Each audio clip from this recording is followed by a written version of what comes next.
Hi, BookTube. It's Gina. Happy Monday. How are you? I've missed you. I bought some books recently, which, to be honest, is about all I have had the energy for recently. I've done a little bit of reading. I will share an update on the books I've finished at some point this month.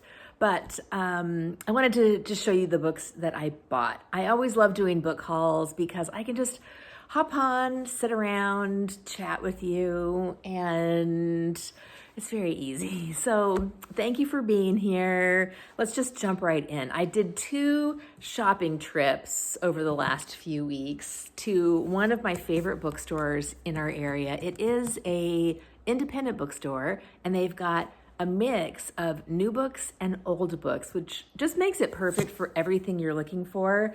And I bought some used books there, and actually I bought one new book too. So let's just jump right in. The first book that I bought is this big old chunkster. This is Tombland by CJ Sansom, and this is the Matthew Shardlake series, the hunchback in Tudor England who is working for Cromwell, and it's such a good series. Well, he's not working for Cromwell in these later books. I haven't read this one yet. I think there are 6 or 7 I don't know. I've read 3 or 4.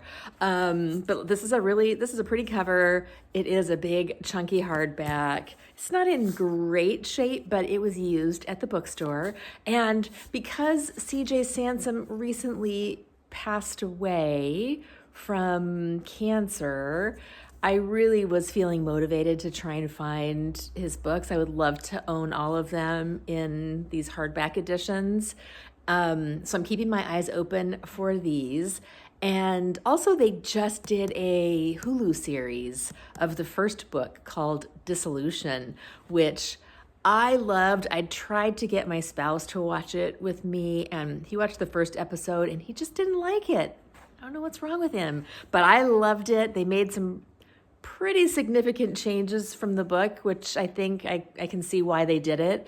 But I love the series on Hulu. I love the books, and I'm looking forward to reading this one. Let's see. Which one is this? This is 1, 2, 3, 4, 5, 6. This is book 7. So this actually might be the last one. I think he wrote 7, of which I have read 4. I've only read the first 4.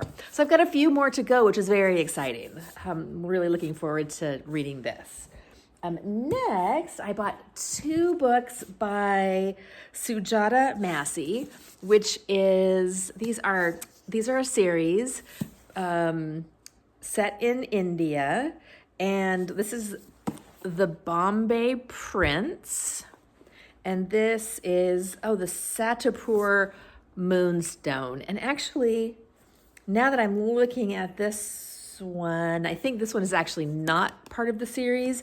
The series is about Perveen Mistry, who is an attorney in India back in the 20s? Yeah, 1922. And the first one was called The Widows of Malabar Hill. And I really, really liked that one. And so I wanted to keep reading it. I think this is actually number 3. I was thinking this was number 2, but I'm not sure. I'm not sure now if this just says mystery, a mystery of 1920s India. I'm not sure if this is part of the series. I will have to look that up. But these were both on sale for $7.99, which I think for a good condition hardback, to me seems well worth it. And I love these covers. I love the character. So I'm really looking forward to reading these. I also bought The Dictionary of Lost Words by Pip Williams. I don't know much about this one, but I've seen it all over the place on BookTube.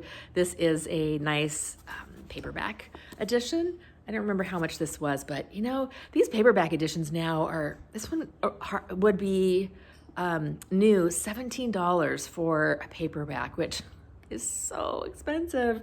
It's really hard for me to spend that much money on a paperback, but I think this one was like around $5 or $6. So for that price, well worth it. Nice to add to my collection. And then, oh, this is a fun one. So this is Helene Tursten. All right, this is a little bit gruesome, but it's called The Torso. It is a murder mystery. If you're not familiar, Helene Tursten is the author who wrote, I've got this, let me see if I can pull this out here without knocking everything over. Fail. An elderly lady is up to no good. I didn't realize that she had written a fairly, it sounds like, gruesome mystery series. There was a whole entire shelf of her books, and this was one that they had that was used. And so I thought, you know what, I'm gonna give this a try. I think it's gonna be a fairly different reading experience from this tiny little book about an old lady who kills people and gets away with it. I think this is gonna be a little bit more gritty, but I'm really looking forward to that. So that will be fun. And then I also found The Little Stranger by Sarah Waters. This was actually the first Sarah Waters that I read, and I'm so excited to have it in my collection. I've now read all of her big books, which bums me out a little bit because I love her so much. And I've only got I've got these two hardcovers. I've got The Paying Guests and this one now in hardcover. Oh, these better be the same size. Thank goodness they are. And then I've got 3 of them. I've got Fingersmith, The Night Watch, and Tipping the Velvet in these paperbacks. But I do think I'm going to keep my eyes open for these in hardback. I just like having these for my collection. And I don't have Affinity at all. And I think Affinity may actually be my favorite Sarah Waters. I'm not sure. I go back and forth. I think at some point I'm going to do a video on ranking my favorite Sarah Waters. I love them all, but I definitely do have favorites. So keep your eyes open for that. When I get some energy, I will make a video about that. And then lastly, I bought new.